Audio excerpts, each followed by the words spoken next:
চোরহাস বিমান চত্বর।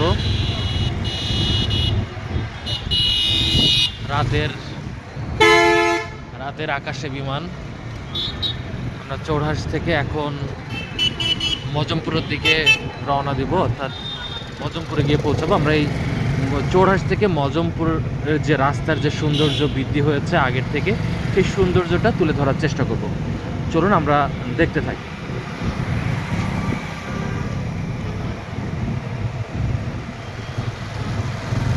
আলিমিন ভাই আসো, আলিমিন ভাই।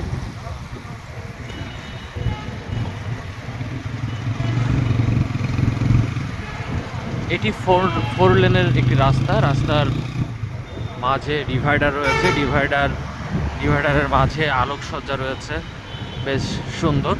এবং কয়েকদিন আগে থেকে কুষ্টিয়ায় ক্লিন কুষ্টিয়া নামের একটি সংগঠন, তারা সৌন্দর্য বৃদ্ধির জন্য, অর্থাৎ কুষ্টিয়াকে সৌন্দর্য বৃদ্ধি করার জন্য এবং সবুজায়ন করার জন্য তারা কিন্তু ডিভাইডারের মাঝে যে ফাঁকা জায়গা পড়ে থাকে, অর্থাৎ মাটির যে অংশ থাকে, সেখানে তারা বিভিন্ন প্রজাতির গাছ রোপণ করেছেন। আর সত্যি কথা যে এই গাছগুলো খুব অল্প সময়ের লাগানো হলেও গাছগুলো যেভাবে রোপণ করা হয়েছে বা গাছগুলো যেভাবে বেড়ে উঠেছে, গাছগুলো দেখলে মনে হবে যে এই গাছগুলো হয়তো অনেক বছরের আগে রোপণ করা, কিন্তু গাছগুলো খুব অল্প সময়ে রোপণ করা। গাছটি অনেক বড় গাছ তারা ক্রয় করছে এবং নিয়ে এসে সেখানে অনেক ভালো পরিচর্যা করছে, যার ফলে কিন্তু গাছগুলো বেশ সতেজ এবং গাছগুলো খুব দ্রুত শিকড়ায়ন করেছে এবং শক্তি পাচ্ছে।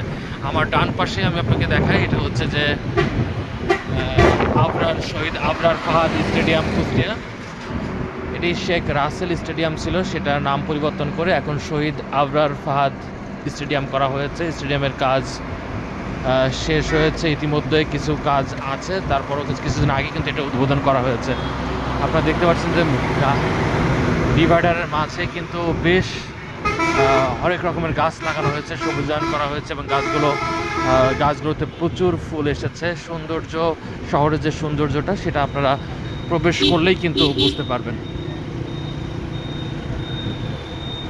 এটি কাস্টম মোড়, যেহেতু পাশেই একটি কাস্টম অফিস রয়েছে, যার ফলে কিন্তু এটা এখানে কাস্টম মোড় করা হয়েছে। ঠিক আমার ডান পাশেই যে বিআরবি হসপিটাল, 500 বেডের একটি, আমার মনে একটু ভুল হচ্ছে কিনা জানি না, 500 কিংবা 1000 বেডের একটি হসপিটাল করছে মজনু সাহেব, অর্থাৎ বিআরবির যে চেয়ারম্যান রয়েছে, তিনি কিন্তু এই হাসপাতালটি করছে। এখানে সব ধরনের চিকিৎসা করা হবে এবং এটি কাজও বেশ দ্রুত গতিতে চলছে। ঠিক আমার পাশেই কিন্তু যে দিশা টাওয়ার রয়েছে, দিশা টাওয়ারটি কুষ্টিয়ার একটি খুব স্বনামধন্য একটি টাওয়ার, যেখানে এটি একটি আবাসিক হোটেল বা তার উপরে কিন্তু একটি রেস্টুরেন্টও করা হয়েছে। আপনারা দেখতে পাচ্ছেন ঠিক টপ ফ্লোরে এই জিন গার্ডেন নামে একটি রেস্টুরেন্ট করা হচ্ছে উপরে, পুরোটা সবুজায়ন এবং অনেক আলোকিত করা। আমরা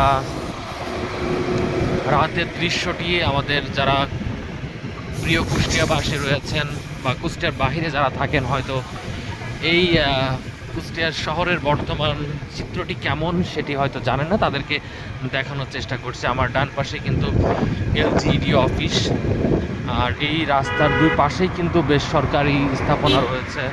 আমার ডান পাশে এলজিডির পরেই কিন্তু যে একটি প্রাচীর দেখতে পাচ্ছেন, প্রাচীরের ওই পাশে কিন্তু জেলা প্রশাসকের কার্যালয়, আর তার সামনেরই কিন্তু একটি খুলনা কুষ্টিয়া মহাসড়ক। এই মহাসড়কের কুষ্টিয়ার মধ্যে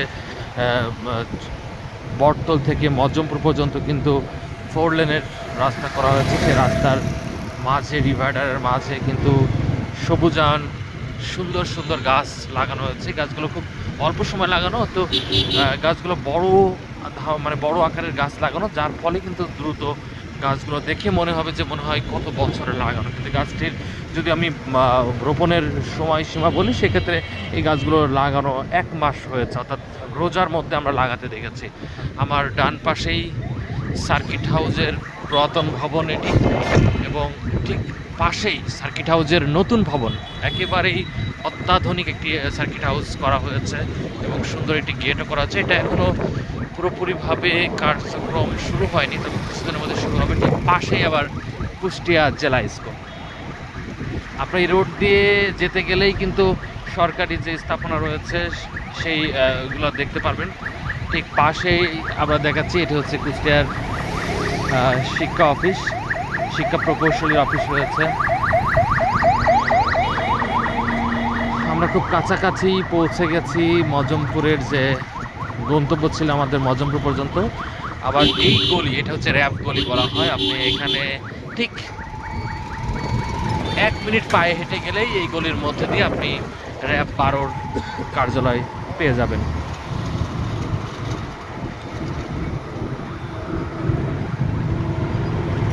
কুষ্টিয়ার যে সকল যানবাহন বাংলাদেশের যে কোনো প্রান্তে চলে যায়, সেখানটি হচ্ছে এই মজমপুর থেকে। আপনারা দেখতে পাচ্ছেন যে এখানে বিভিন্ন গাড়ি পরিবহনের কাউন্টার রয়েছে। Rajdhani Express, Green Express, Golden Line, SV, Hanif, Super Deluxe, Shyamoli, সব ধরনের। এটা সবচেয়ে একটি বড় একটা হোটেল, জাহাঙ্গীর হোটেল। আমরা এই যে কাঙ্ক্ষিত যেখানে এসে পৌঁছাতে চেয়েছি, এটি হচ্ছে মজমপুর, অর্থাৎ ট্রাফিক মোড় বলা হয়। মজমপুর ট্রাফিক অফিসও ঠিক সামনেই। এটি কুষ্টিয়া শহরের যে প্রবেশ মুখ। এই রাস্তা দিয়েও আপনি একেবারে বড় বাজার পর্যন্ত চলে যেতে পারবেন NS রোড ধরে। ঠিক বাম দিক দিয়ে গেলেই কিন্তু আবার পৌরসভা, আমরা পৌরসভা গেট পর্যন্ত যাই। আর এখানে বেশ বিরিয়ানির এক কথা যে রেস্টুরেন্টে ভরপুর, প্রচুর বিরিয়ানির দোকান হয়েছে। ঠিক যদি বলা যায় যে মজমপুর থেকে আবার আপনি বড় বাজার পর্যন্ত কিন্তু এটি শিল্পকলা। এই যে শিল্পকলা দেখাচ্ছে, আপনারা দেখতে পাচ্ছেন শিল্পকলা। ঠিক বাম পাশে পৌরসভা। আমার যেহেতু রাত, সেহেতু কুষ্টিয়া পরিচ্ছন্নতা যে সকল পরিচ্ছন্ন কর্মীরা রয়েছেন তার পরিষ্কার করছেন।